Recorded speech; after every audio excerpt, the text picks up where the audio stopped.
Hey guys, Virgin Vinyl with you again today. Your boy's feeling a little bit sick today, so I just wanted to do something that's mellow and chill, and it doesn't get much more mellow and chill than Simon and Garfunkel.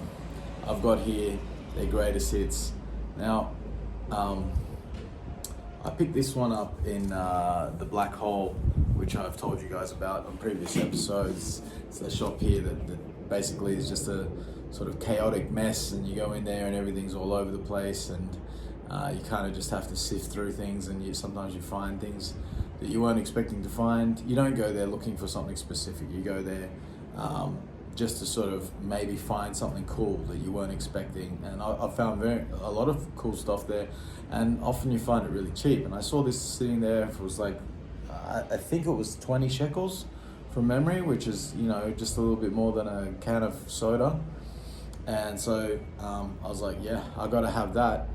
This album represents for me my childhood, and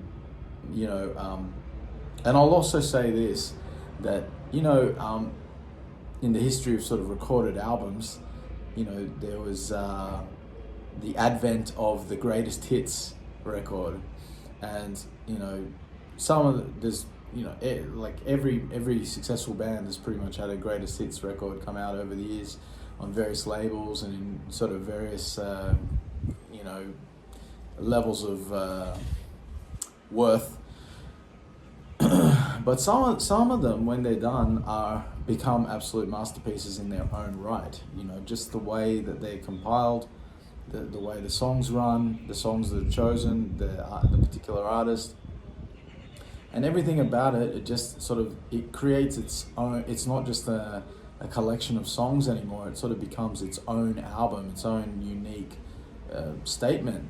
And there's certain albums that fall into that category for me, anyway.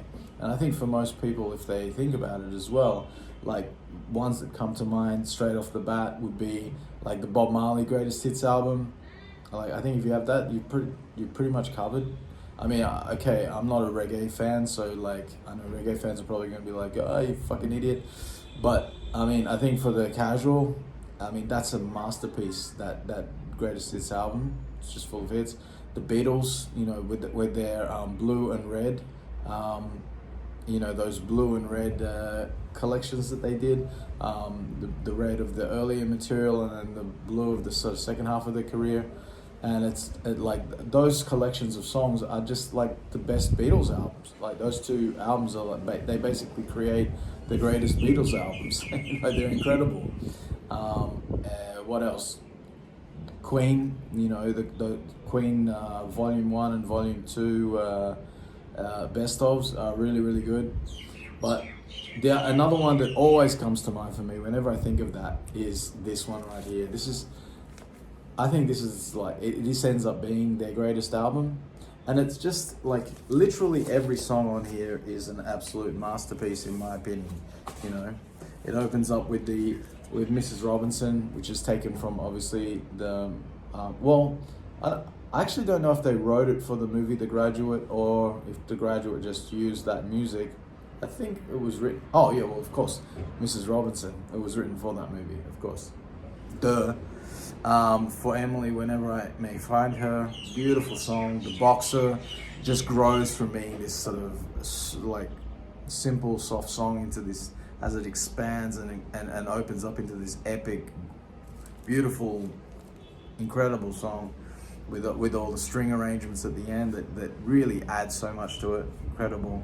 59th Street Bridge song, Feeling Groovy. That's really, really cool. Really nice. Is that the song? Oh, no. I think that's at the end of that song where they do that like it's a live version. I think they do that, the two voice harmonies sort of improvising off each other, and it sounds incredible. And the thing I like about this album is a lot of these versions that they've chosen for the greatest hits are live versions, which are the best versions. Sound of Silence, of course, is a classic. Everybody knows that song. It's had lots of terrible covers in my opinion. No one has ever made it sound as good as this. I know all the Disturbed fans out there are going to disagree with me, but guys, there's no harmonies in that. Where the fuck? It needs that. If you're going to cover Simon and Garfunkel, you have to do the harmonies. And don't change the fucking melody. Don't change the fucking melody. It's fucking perfect as it is. Anyway, don't cover that song, people. I Am a Rock is great. Scarborough Fair. Homeward Bound is a beautiful. Bridge Over Troubled Waters, another epic. America. Kathy's song El Condor Pasa, if I could. And Bookends and Cecilia to close out the album.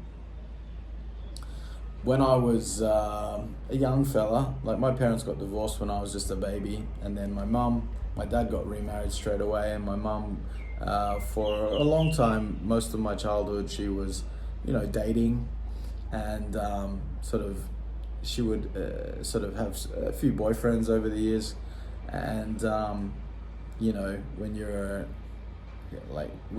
a kid of a single mom, you sort of get dragged along through all of these experiences as well. Anyway, one guy that she was dating was this older. He was a bit older than her, and he was quite rich. And I just remember, like, we would go around to his house. He had this really nice, like an older style house, but big, much bigger than what we had. And anyway, like when they were, I would just be bored, like walking around the house, like looking for stuff to do. But I liked music, and I saw that downstairs he had like this little sort of like sunroom, I guess you would call it, something like that. And there was a stereo in there with some CDs, and I saw he had this on CD there. And I don't know why. I mean, I wasn't this presumptuous as a kid, but for some reason I just picked it up and put it in the player. I guess I was that bored that I didn't even, usually I would ask. I was pretty shy as a kid. Anyway, I put it on, and I just was transfixed by it. It just connected directly into my, my little child version of me's soul. And I fell in love with it straight away. And so they eventually came downstairs and saw me sitting there.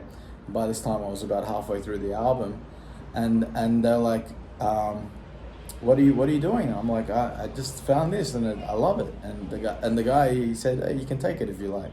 So that was how I got hold of this. It was one of the first CDs I ever had, and I think it was the first CD.